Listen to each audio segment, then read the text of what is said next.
news tonight.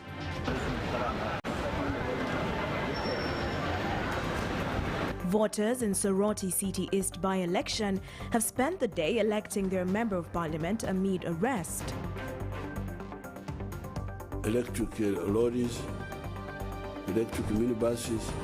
President Museveni echoes the need for African unity to overcome underdevelopment and political instability. The food has not yet reached and people are still continue to die. MPs accuse government of not doing enough to end perennial hunger in Karamoja region.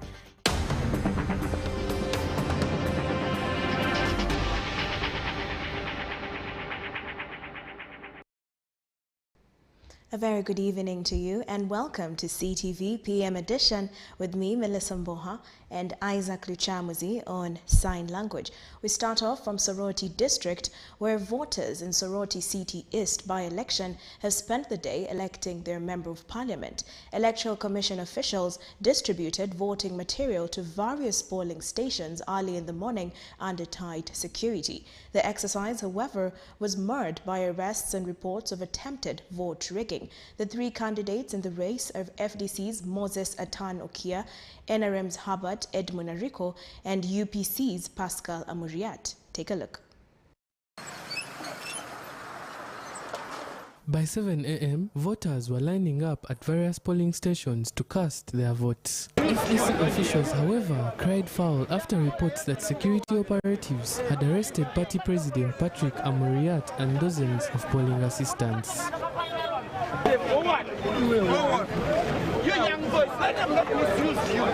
In some areas, FDC supporters subjected Electoral Commission vehicles to checks after suspecting that their occupants were ferrying pre-ticked ballot papers to undisclosed polling stations.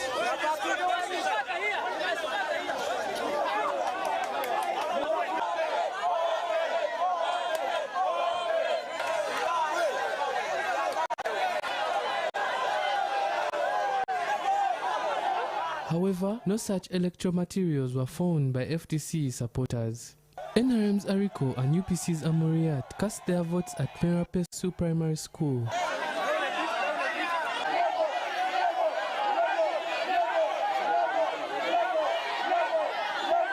At the polling center, there was a brief exchange of bitter words between NRM and FDC supporters over attempted vote rigging.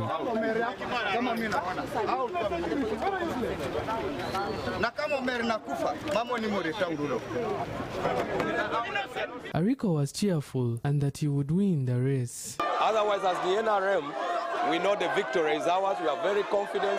That's why we are not panicking. I thank you. Atan, who is contesting on the FDC ticket, voted at City Division polling station. So this ballot, I'm casting it number 1 for my victory. I'll always lead. He accused police and other security operatives of arresting and intimidating his supporters. The whole secretariat of Najanankumbi people have been arrested. My agents across, many have been arrested. As we speak, they took even the appointment letters of my candidature. The reason is they don't want us to be having agents in the polling station. We are now struggling to fix the agents. He said several vehicles that had no number plates that were patrolling were carrying squads whose intention was to rig in favor of Ariko.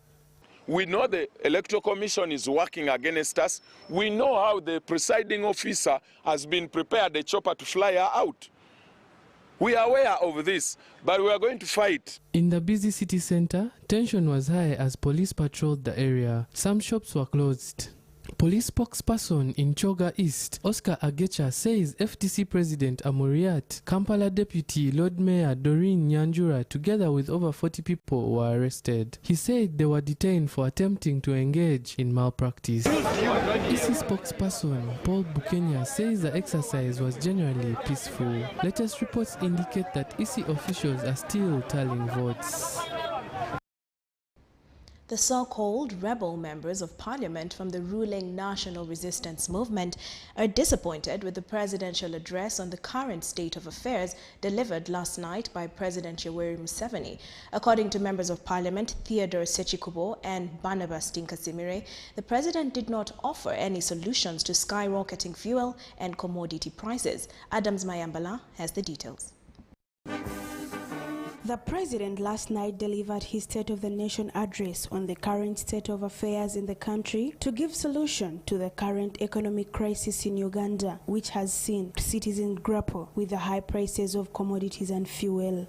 In his speech, the president urged Ugandans to start looking at the option of adopting the use of traditional forms of energy, such as solar, wind and hydro energy, instead of relying on fuel.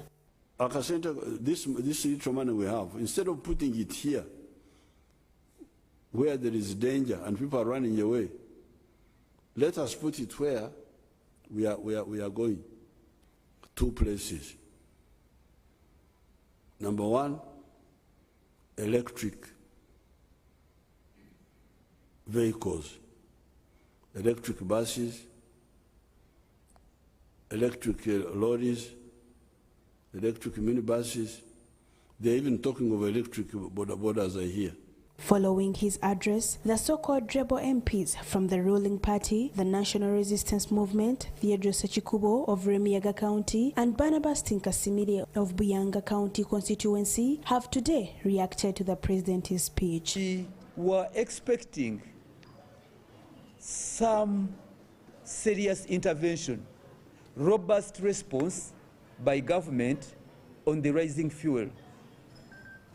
And indeed what happened yesterday is a matter that we find very challenging to Ugandans.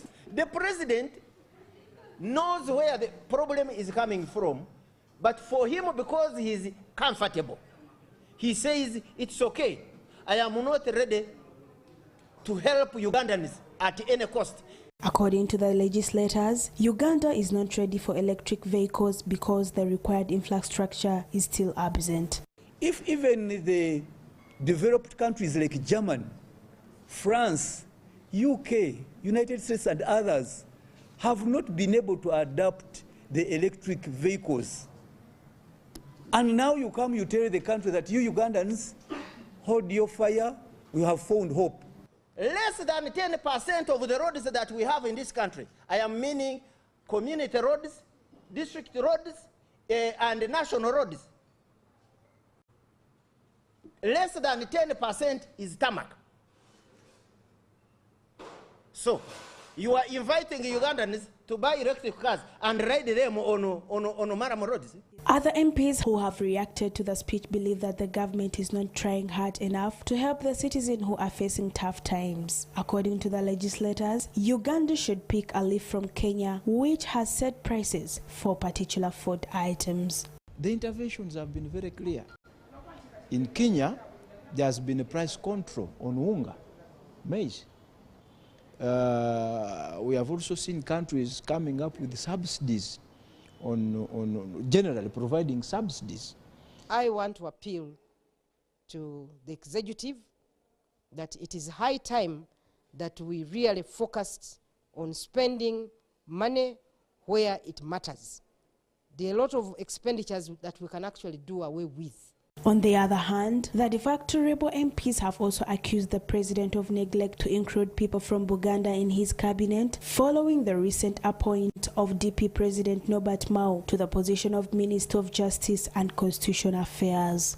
And also to be opposition in NRM, it isn't easy. We know that Norbert Mao has made his humble contributions to the political development of this country.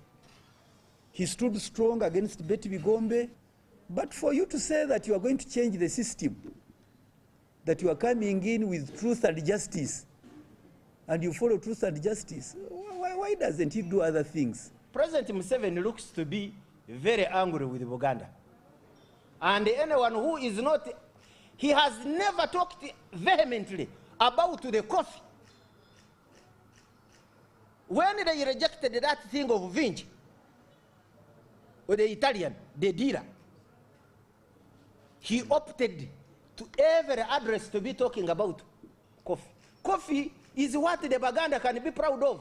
The increasing prices of commodities have seen Ugandan citizens in some of the countries like Jinja to take to the streets to protest with hopes of finding solutions. Sarah Nakandi, Adams Mayambala, CTV for PM Edition.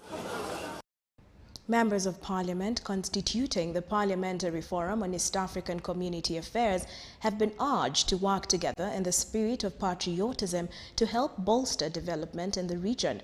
The Parliamentary Forum on East African Community Affairs is a forum that brings together members of Parliament from all the 6 countries of the East African community with the aim of tackling problems in the EAC bloc. The details.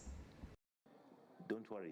That is one of the challenges we have. Over 100 members of the Parliamentary Forum on East African Community Affairs today kicked off their induction and orientation meeting at the Commonwealth Resort in Munyonyo at an event attended by the President of Uganda, Yoweri Kaguta Museveni, the Deputy Speaker of Parliament, the Speaker of the East African Legislative Assembly, and several government dignitaries.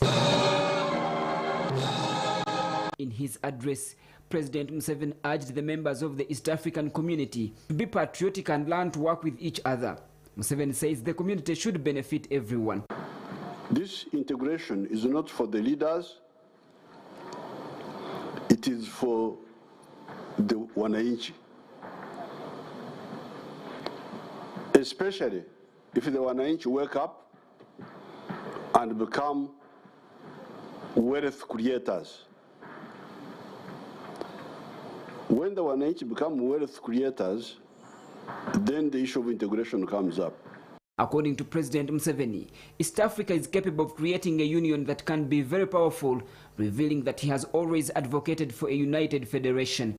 You can be sure if that union had been formed in 1963, there would have been no problem in Burundi, because East Africa could stop it. There would have been no genocide in Rwanda. There would have been no Idi Amin here. Even Somalia wanted to come in, by the way, that time.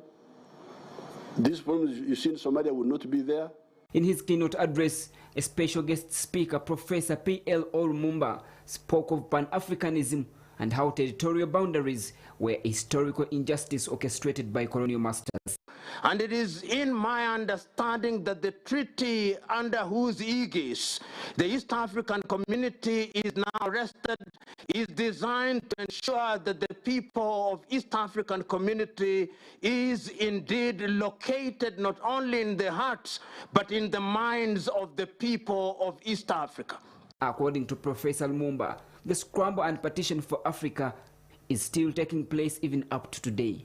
We must remember that as we are talking about Federation of East Africa, there is no shortage of individuals out there who would not want us to unite. If you did not know, but I suspect you do, there is a new scramble for Africa. That scramble for Africa requires and demands that Uganda remains alone, that Tanzania remains alone, that Kenya remains alone. The only way in which we can immunize ourselves against the diabolical machinations of the new scramblers for Africa is our unity. In his speech, the Deputy Speaker of Parliament, Thomas Tayebwa, urged legislators to learn Kiswahili, which was recently declared the second official language in Uganda. We need to see a way of integrating the East African Parliament with the national parliaments. For example, we have 9 members of parliament from Uganda. What do we lose if they are ex-officials of the Ugandan parliament? So that they can come and sit in the Ugandan parliament. They don't have voting rights, but they come, they participate. We ask them questions about what they are doing for us in EARA, other than just getting reports. Although the East African Community was founded in 1967, it collapsed in 1977 before being revived again on 7th July 2000. 22 years down the road, members of parliament are optimistic of the efforts invested in unifying the community. But as long as we have leaders who are selfish, who are narrow-minded and are looking for their own interests within the development of their families, their tribes, separation of a nation, then we want to achieve integration. So when you unite, you have a wider market, and therefore our people can develop economically and become wealthy, and therefore able to provide for themselves in this world. If the members of parliament appreciate the need for East African integration, then they can be able to spread the message to the wananchi. They can also be able to legislate laws that can facilitate this integration process. The two-day induction and orientation runs under a theme EAC achievements, challenges and opportunities, the role of parliamentarians in enhancement of the integration process. Ramson Muirwe, CTV Television. Transparency International has called on to government to be aggressive in the fight against corruption, which has slowly eaten up public institutions. According to the NGO, government should be careful with the parish development model and avoid repeating the past mistakes that would witness during the implementation of poverty alleviation programs such as Myoga, Youth Livelihood Fund and NODS, which have failed to yield required results. Take a look. The lifestyle audit is good, but be careful, because we are still lucky that our corrupt people are corrupt here. They steal the money, they put it there. You see a five-star hotel from corruption. Now, if you only concentrate on the lifestyle, then they will take the money out. These statements made by the president during the Anti-Corruption Day celebration at Kololo Independence Grounds garnered mixed reactions, and so many critics come out to say that the current government did not show any will to fight corruption. Most of the international engagements were conducted online. This also saw analysts and observers come out to back the analogy that government was only catching the small fish and letting the big fish swim in the ocean of corruption. We also strongly believe that the lifestyle audit should be supported to ensure that the corrupt individuals are brought to book. Addressing journalists today in Kampala at their annual general meeting, Transparency International Uganda, National Chapter of Transparency International, the Global Coalition Against Corruption, have urged government to harness its commitment to fight corruption. Great concern that corruption continues to bedevil Uganda despite the initiatives put in place by Uganda, including the recent launched lifestyle audit. According to Geoffrey Chiria, the vice chairperson of the NGO, government needs to back the Inspectorate of Government in order to register success in its poverty alleviation programs, such as the parish development model. If we are looking at a socio-economic transformation, even as we talk about the parish model, development model, we cannot have sustainable growth and development when we still have corruption in our dockets. According to Kiria, if the program is implemented well, it will help in the fight against the poverty scourge. Kiria says that fair and transparency management of minerals revenue is still vital. The fact that the country boasts a huge discovery of large deposits of gold and oil.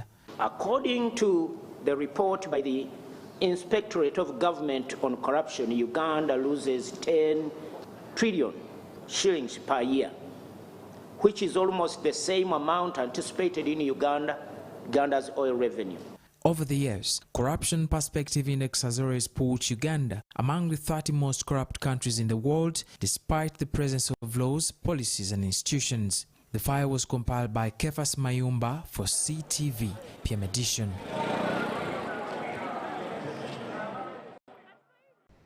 PM Edition returns shortly with more stories after the break.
Welcome back to CTV PM Edition with me, Melissa Mboha, and Isaac Lichamuzi on Sign Language. Moving on, about 900 people have died of hunger in Karamoja region and some parts of northern and eastern Uganda. This region, prone to drought and massive crop failure, is common every year. Take a look. MPs on the Parliamentary Forum on Social Protection accused government for not doing enough to avert hunger in Karamoja region. The last 2 months, Uganda and particularly the Karamoja sub-region has witnessed rising cases of death as a result of hunger and starvation. According to reports, up to 400 people in Karamoja have died as a result of hunger. Deaths have also been reported in other parts of the country, of course. Of Karamoja is not a new issue. We have been seeing this problem as a country for a very long time. I'm only disappointed that when it comes to response, we have short-term response. And as a country, we don't need that. Because Karamoja has been the most vulnerable in the whole country. But because of climate change, this is now spreading throughout the country. The forum led by the Cheguga woman MP Flavia Kabahendu says it's high time government to get a lasting solution to hunger in Karamoja region. Now, many people have died of hunger. Even the 135 billion we are talking about, it should have been treated as an emergency. There is actually no food which has gone there. And even by yesterday, we lost 2 women in my constituency of Nabwali in Napak. So the food has not yet reached and people are still continue to die. The forum led by the Cheguga woman MP Flavia Kabahendu says it's high time government to get a lasting solution to hunger in Karamoja region. Must come for us to use Karamoja as a pilot study, not waiting for tomorrow, not having short-term interventions, but acting now. The MPs want government to provide equipment that can enable agriculture during dry spells in Karamoja. So it's the right time for us to do the planning. We have very beautiful plans in our books as a country. But where is the implementation? By now, the people of Karamoja shouldn't be crying of lack of water for production. You have heard from the area member of parliament, it's a fertile region, but only that we lack water for production, and that is irrigation. They ask government provide a special monetary support to the elderly and breastfeeding mothers. All older persons aged 60 years and above should be supported with shillings 100,000 to buy food and other basic necessities of life. This is estimated to reach 35,812 older persons, direct beneficiaries, and up to 268,590 indirect beneficiaries at household level. This will cost 3.581 billion as a one-off. Sarah Nakandi for CTV PM Edition. The government of Uganda, through the Ministry of Agriculture, has been urged to establish regional centers to plant the new rice for Africa, also known as Nerica, to benefit the country and farmers. The hybrid rice developed by the Africa Rice Center aims at improving the yield of African rice cultivators. Take a look. Experts from the Ministry of Agriculture, Animal Industry and Fisheries, National Agricultural Research Organization, Makerere University, Rice Association of Uganda, and Coalition for African Rice Development Initiative gathered at Makerere University to discuss rice industry from different perspectives under the theme Rice for the Modernization of Agriculture in Uganda, Lessons from Japan. According to Professor Goreti Nabanoga, the Principal College of Agriculture and Environmental Sciences, Makerere University, this is the second time stakeholders are discussing ways to advance rice production in Uganda, especially the new rice for Africa, or the Nerica rice species. Rice species has been developed to take care of the challenges of climate change in terms of being resistant to drought, also being resistant to pests and diseases, and also being high yielding. And the fact that it's grown outside the paddy areas. It helps us protect the environment. Festa Nabanoga says this is also a great opportunity for university students and other stakeholders to better understand and appreciate rice as a key contributor for food and income security. Huge opportunity along the rice value chain, where students, if properly done, can be able to create small-scale industries through the rice production value chain.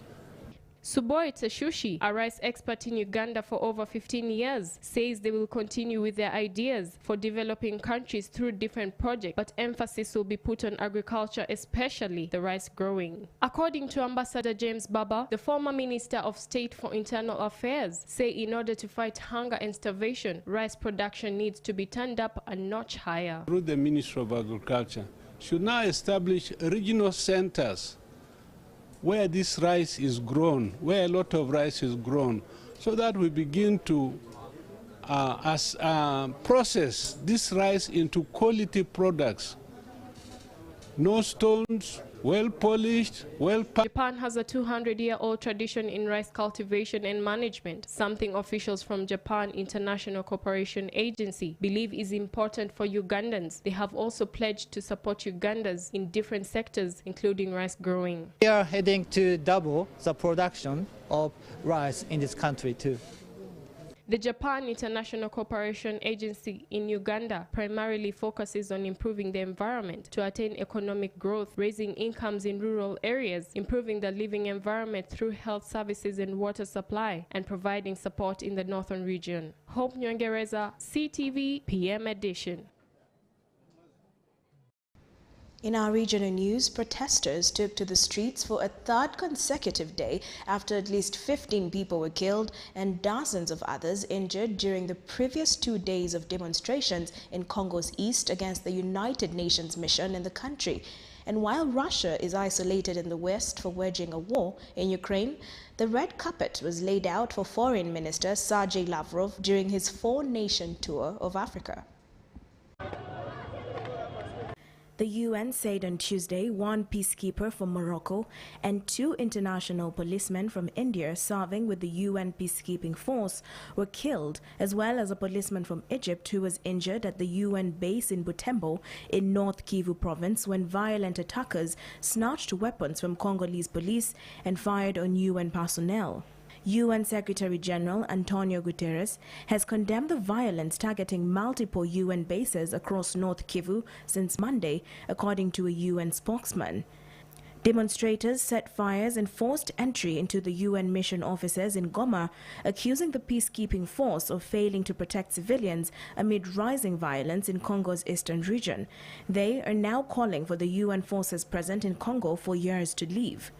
Congo's mineral-rich east is home to myriad rebel groups, and the region's security has worsened despite a year of emergency operations by a joint force of the armies of Congo and Uganda. Civilians in the east have also had to deal with violence from jihadist rebels linked to the Islamic State group. In June 2021 and June 2022, the peacekeeping mission closed its offices in Congo's Kasai Central and Tanganyika regions. The mission has more than 16,000 uniformed personnel in Congo, according to the UN. Mr. Lavrov's visit showed that Russia still had the diplomatic muscle to challenge the West for the hearts and minds of African governments as he visited Egypt, Ethiopia, Uganda, and Congo-Brazzaville. Most African nations, including Nigeria and Kenya, the economic powerhouses of West Africa and East Africa respectively, voted in favor of a UN General Assembly resolution in March condemning Russian aggression and demanding its withdrawal from Ukraine. However, nearly half of all absentations were from Africa. Countries on this list included South Africa, which feels indebted to Moscow for its support in the fight against white minority rule, and Uganda, which is set to assume the chairmanship of the Non-Aligned Movement, a global body formed during the Cold War by countries that wanted to avoid being caught up in the rivalry between Western powers and the Communist bloc. At a press conference with Mr. Lavrov, Uganda's President Yoweri Museveni reiterated his position of neutrality over the conflict in Ukraine. For Mr. Lavrov, the visit was important to counter claims that Russia is exporting hunger to Africa. He blamed sanctions imposed on Russia by Western nations for soaring grain. On the international scene, the U.S. economy has shrunk for the second quarter in a row, a milestone that in many countries would be considered an economic recession, while in China, almost 1 million people in a suburb of Wuhan, China's central city, where the coronavirus was first recorded, have been placed under lockdown.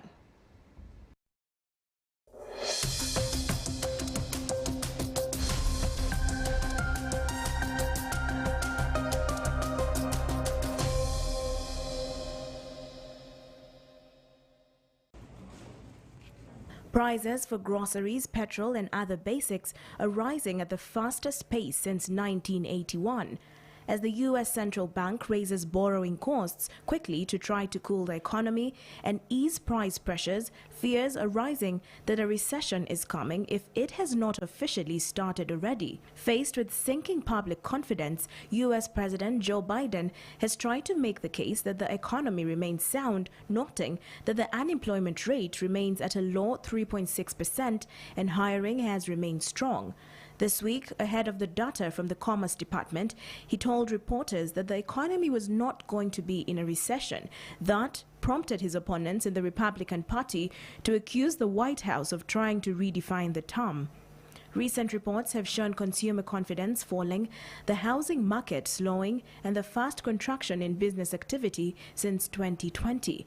The U.S. stock market has also sunk since the start of the year, and companies from social media giant Meta, owner of Facebook and Instagram, to car maker General Motors have said they plan to slow hiring. Jiangxia district residents have been ordered to stay inside their homes or compounds for 3 days after 4 asymptomatic COVID cases were detected. China follows a zero-COVID strategy, including mass testing, strict isolation rules, and local lockdowns. This has resulted in far fewer deaths than in many other countries, but the strategy is facing growing opposition as people and businesses continue to face the strain of restrictions.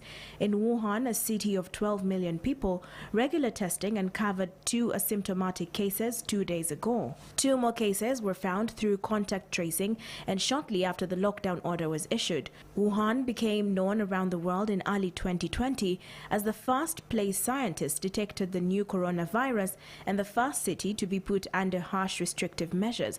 But that has changed again, with China pursuing a zero-COVID strategy, resulting in frequent local lockdowns rather than trying to live with the virus as in most other countries. At the time, the wider world was shocked by the strict lockdown, but many cities and countries were soon forced to impose their own similar measures. Later, China became known as a COVID success story, with restrictions lifted much earlier than in many other countries.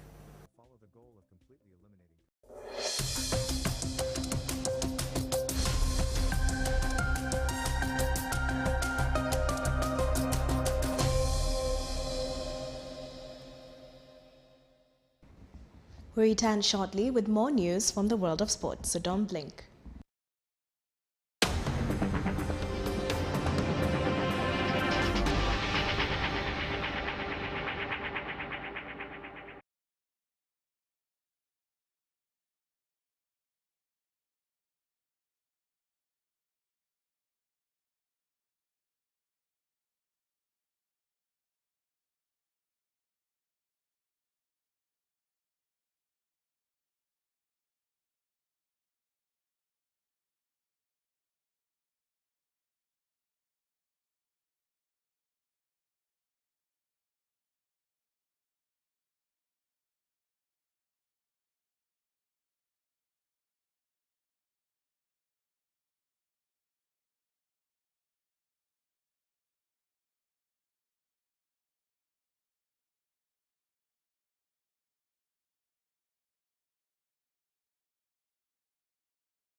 102 runs in the second round of the ICC Cricket Challenge League B that was in Uganda, helping them win 3 of the 5 matches they played. Sesazi believes he will carry this form to Jersey in order to help the side put in a good performance.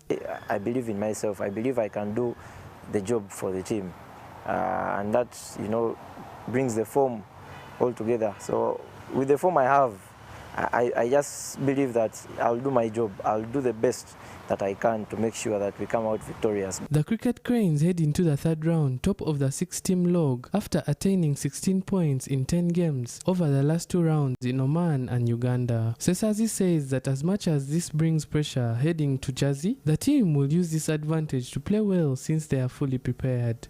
First of all, there is pressure because, you know, being at the top and you're leading by 1 point, it is a bit pressurizing. But we are very prepared. I believe just because we are on top of the table, it gives us the confidence that, you know, yeah, we are going to do well. Uganda will play their opening game on the 5th of August against hosts Jersey. The tournament is a qualification pathway to next year's ICC Cricket World Cup in India. Noah Lakira, CTV, PM Edition.